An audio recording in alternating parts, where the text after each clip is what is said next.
So at 15, I lay in my bed motionless, unable to move. I wanted to move, but I couldn't, and I was acutely aware that I was stuck.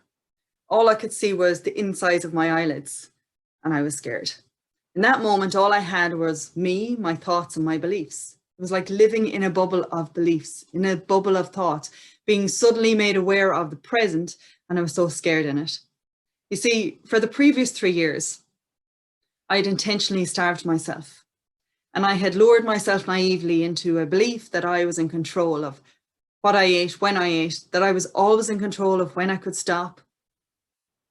But I had lived on a knife edge between life and death. And in that moment, I knew that I was no longer in control. There wasn't a thing I could do about it. I couldn't move. You see, when I was 7 years old, I was sexually assaulted. And the emotions of that were too big for me to handle. And over the years of withdrawing, my confidence dwindled. And I guess I thought starving myself was some way to cope with life. I did the best that I could do with the tools that I had. And I almost died because of those beliefs, because I believed that that behavior would somehow make my life better. But when I lay on that bed, I knew that I had taken things too far. Now, admittedly, I found a space in my mind where I had the very real option of letting go, of totally disconnecting from life. You see, I never wanted to die, but living was too hard. The emotion, I was exhausted from it. This never-ending battle between my thoughts, do, don't, you can, you can't. All of this stuff was too much, and I didn't have the skills at that time to deal with it. But I tried to deal with it as best as I could. You see, in psychology, we talk about changing our beliefs and our thoughts. That's really what makes us better people, what makes us have a better life. And that's all great on the surface, but I know that that is a flawed ideological thinking. If it was all just a matter of changing our thoughts, I could have got better. I told myself every day I could get better. I told myself every day that I was in control. Other people told me. Why didn't I get it? Why couldn't I change, even though I believed that I could? The reality is I was naive. Our beliefs are not what make us. They're not what drives us. And so in order for real change to occur, significant change to occur, we need to look beyond the belief and look at what's driving it at the core. And this is what creates change. I'm living proof of it. But before I show you that, I want us to look at the word belief itself. You'll notice that within the word belief, there is a lie. And within the confines of that lie, we can create all sorts of behaviors, all sorts of excuses because it feels safe. We don't necessarily like it. I didn't like being the way I was, but I was familiar with the way I was. And it was easier. But the only way that we can change and connect to life is to move out of that lie. Then we can be life, not belief. And of course, when we move out of anything, we're going to experience emotion. Emotion, look at the word. E meaning out of, mot is to move, and ion is an electrically charged molecule. So that said, in order for us to move from one sort of thinking to the next, from one behavior to another, we will experience an electrically charged surge in our body. That is what we need to be looking at. We are electrically charged human beings, and we attach energy to thoughts. And unless we can understand what that energy is, those thoughts will keep repeating themselves, and we will stay within the confines of those lies. So when I was lying in my bed at 15, and I was just about to give up, I was literally in that space where I knew I could fade away. I don't know how I could have faded away, but I just knew. And I got this sense of something. Now I say something because it wasn't a case of angels hovering over me saying, walk into the light or anything like that. It was just a familiar sense, yet different. And it was something that just said to me at a core level, connect to me and you connect to life. And even though I didn't know how, even though I was afraid. And looking back, I unconsciously wanted to make myself disappear. I connected to it. I had no other option but to die or trust. And so I put my trust in something that I didn't know what it was, but I knew it was bigger than me. And I'm so glad that I did, because here I am today. I'm happy, I'm successful, and I feel fulfilled in life. I no longer operate from beliefs that are just thoughts. I question the energy attached to those thoughts. And life is about energy. Think about it in very simple terms. When you were born, you were a simple cell. Should I say, when you were conceived, you were a simple cell. And it was through division and vibration that those cells multiplied, and now you became you, and I became me. If we look at the average human body has 37.2 trillion cells. So going from 1 to right the way up to 37.2 trillion.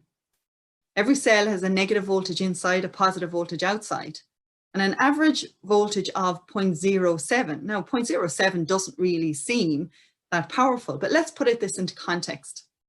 If you take a simple AA battery, a battery can operate a remote control for TV. It can maybe operate a flashlight, so it can do something and bring something to life. 1.5 volts.